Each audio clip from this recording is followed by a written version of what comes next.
aucun sens. amul sens d'accord merci beaucoup. mais Ousmane Sonko mooy la personne morale. mooy la personne morale idéologie boo gis am na ko xam ne moo ko porté. moo ko porté comme li nga wax rek peut-être désenclaver les choses autour de lui il y a trop de responsabilités dans sa tête donc il faut ñu wàccee affaire yi tuuti xale bi. tey de pëtëx lu woo xanaa di nga wax.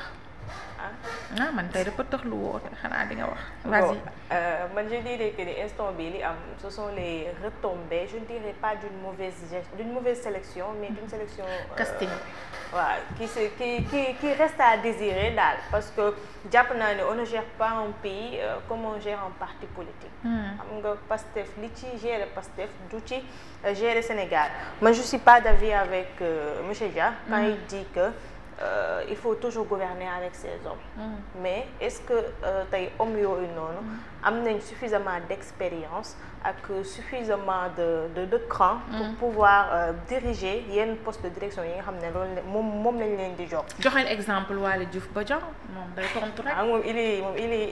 il est trop sur la politique. te tamit gisoon nañ que ni Ousmane Sonko dafa nekk nit nga xam ne ñëpp xam nañ dafa bëgg njabootam. voilà moom souvent dafay chouchouter ñi nga xam ne ñooy ay njabootam. Thierno Alassane Sall pointe du doigt à Jean-Michel mu taxaw ci dëkk Dakar Arena. setal ko. loolu yaakaar naa ñëpp gis nañ ko loolu noonu man jàpp naa ni kële nu mu tudd Abbas Fall. tu te rappelles ji ñoon nañ ko fii 5 millions yi nga xam ne moom lañ ko fi doon laaj. yaa Maimouna Dièye mu taxaw ne moo tay loolu yëpp ñu gis ko ci ay ministre ak ay directeurs yi nga xam ne tout le temps dafa am ay boucliers yi nga xam ne dafay nekk seen ginnaaw kon tey ci yaakaar naa ñoom bu ñu nekkee di yaataa yumbe ci seen ay certaines directions wala di def ay yëf yi nga xam ne du am transparence yaakaar naa ni du ñu bett mais comme que nag Ousmane Sonko on dirait qu'il s'est ressaisi et il a tapé sur la table j'espère qu'il va remettre les pendules à l'heure man xaaruma rek ay changement am ci certaines directions man j'attends un remaniement complet ci li nga xam ne mooy gouvernement bi parce que y a certains ministères yoo xam ça marche pas la preuve mooy ñun suñu ministère de la communication peut-être qu'il a de l'expérience la communication numérique mais est-ce que am na expérience ci presse sénégalaise naka la ñu koy gérer. yaakaar naa bu ci amoon expérience tey bras de fer bi nga xam ne moo am ci diggante acteur presse bi ak moom yaakaar naa ne tey du yegg si fii moo tax ma je m'attends pas simplement à de petits changements mais à un remaniement général ku ci nekk bu fekkee fa nga ne parce que y a des ministres yoo xam ne ñu on les connaît pas ak a bari am na ay ministres yoo xam ne barki démb lañ ma doon laaj kan mooy ministre du tourisme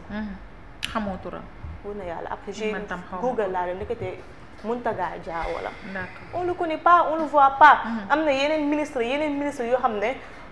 vraiment mënoo teg ci sa loxo ne liggéey bi ñu ngi koy amal ñu ngi évoluer ci seen ay domaines parce qu'on les voit pas on ne les entend pas. Amina problème bi du ñun fi ñuy informé woo ak fi actualité yooyu di jàll du benn parce que ñooñu au fait nekk ñu di wut ay kii comment on appelle ça ñii di wër di kii créateur de contenu yi. influenceur pour ñu dugal leen TikTok. non wane mais seen non liggéey mais une fois que nga toog nga jàkkaarloog télévision nationale.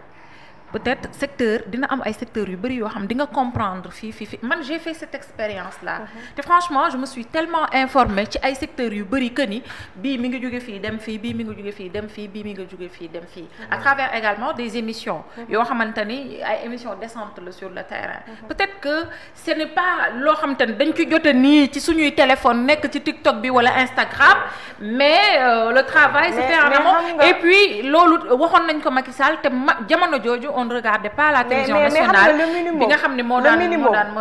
mooy avec le président Macky Sall xam nga on assistait à des conseils des ministres interministériels yi nga xam ne dañu daan gis mu ànd ak ministres yi nga xam ne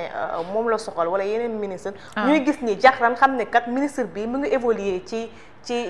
tel domaine ñu mën ko xam wala boog loolu bu amul am na ay inauguration yi nga xam ne Macky Sall doon na ko am ànd ak ministre boobee mais yow mis à part le ministre du commerce Serigne Gueye Diop le ministre de l'urbanisme Balla Fofana le ministre de la santé comment il s'appelle encore Ibrahima Sy le premier ministre Guirassy Abdoulaye Diouf Sarr est-ce que yaa ngi gis kële awale boog est-ce que yaa ngi gis les autres ministres aux côtés du premier ministre wala aux côtés du président ñu def une descente sur le site leur concernant. Est-ce que yaa ngi koy gis la dernière fois bi président demee à Saint-Louis on a vu que le ministre du commerce le ministre de l'urbanisme ak le ministre de la santé où sont les autres ministres ñoom lan moo tax amuñu ay activités yi nga xam ne buñ leen gisul avec le président sax mais ñu def benn activité bi nga xam ne à 20h à la RTS ils vont passer ñu xam ni kat ministre bi mi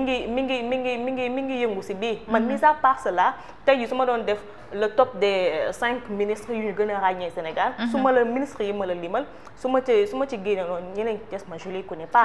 est-ce que ministre des sports tey jii Donald Trump dafa bañal suñu lion yi visa et puis dégguñu ko. Yacine Fall non Yacine Fall c'est Khady Diène Gaye c'est affaires étrangères mooy Yacine Fall mais Khady foo ne. Fatima nga baal ma. mais suñu lion yi dañ leen a bañal visa. aujourd'hui ñenn ci ñoom ñëpp quoi. du ñëpp waaw mais loolu moom dafa war a réagir très rapidement par rapport à ça parce que nag compétition la demuñu pour caaxaan demuñu pour kii compétition la war a mën a éclairer suñu lanterne. alors pour man rep par souci réplique bi nga amal Amina wala question bi nga ko posé. dafay susciter 2 questions de fond. mooy d'abord yow li nga expliqué mooy. am nañ problème de communication kon suñu gouvernement bi bu dee foog nga jàpp RTS wala nga foog nga déglu rajo nationale wala foog nga xool journal Le Soleil pour xàmmee ministres yi wala pour xam action gouvernement fu mu toll c'est que problème de communication. mais parce que aussi c'est la presse qui a des problèmes. léegi bu fekkee ni on ne couvre pas tout parce que amatuñu ay conventions yi tax ñuy couvrir lépp. bu fekkee ni on est en 2025 yow identifier nga ban canal ci la nit ñi di gën a nekk pour jëlee fay information. nee nga TikTok bi la nee nga nangam la kon digital bi la léegi lan moo tere gouvernement bi mu mën a teg une stratégie de communication digitale parce que après tout teg na ko parce que Big Gouv mi ngi fi mais siiwul xale yi duñ fa dugg xale yi duñ fa dugg Big Gouv y a tout je ne parle pas de c'est des journalistes chevronnés yu fa nekk di bind di joxe des informations des actualités je ne parle pas des canaux institutionnels yu classique yooyu noonu je parle du digital numérique bi ñu toll bu accessible bi parce que l'objectif d'un gouvernement quand il communique c'est que ñu dégg ko bu fekkee ni TikTok fa lañ la war a gën a mën a déggee mais war nga fa mën a teg une stratégie mais France Macron am na compte Snapchat da ngay gis kanamam TikTok moom face caméra mu téye téléphone am di communiquer ak nit ñi naan leen dans quelques instants je vais participer au forum de nangam lii mooy enjeu ak nangam lan moo tax mënuñu yegg ba foofu beneen aspect bi nekk ne ñoom am nañu influenceur pourtant yoo xamante ne bi ñoo seq projet bi mais problème bi mooy dañu amul peut-être portée bi benn ñaaxarañ loo am te benn ñaaxarañ loo peut-être que ndax ay appartenance wala ay accointance su démbam dana tax peut-être dinañ am des soucis pour créer proximité ak moom mais léegi.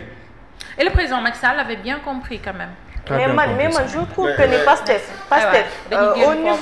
au niveau ci li nga xam ne mooy digital mais neex na dama bëgg ñu kii sujet yëpp sinon rek sujet yi day dagg man je trouve que ni may ma tuuti 30 secondes man je trouve que ni Pastef ci wàllum réseaux sociaux ñoom bu ñu bëggee communiquer billaay dinañ communiquer waaw parce que ci looloo leen fal nag réseaux sociaux tey jii bokk na ci 55% yi nga xam ne tey moo leen permettre à ce que ñu falu surtout sur Facebook. Très bien, vas-y. Da nga wax lu am solo mooy côté communication c'est important. Yéen aussi la presse am na ci responsabilité bu am solo. Parce que à chaque fois dañuy gis ne dafa am benn tiraillement bu dox ci yéen ak l'État du Sénégal.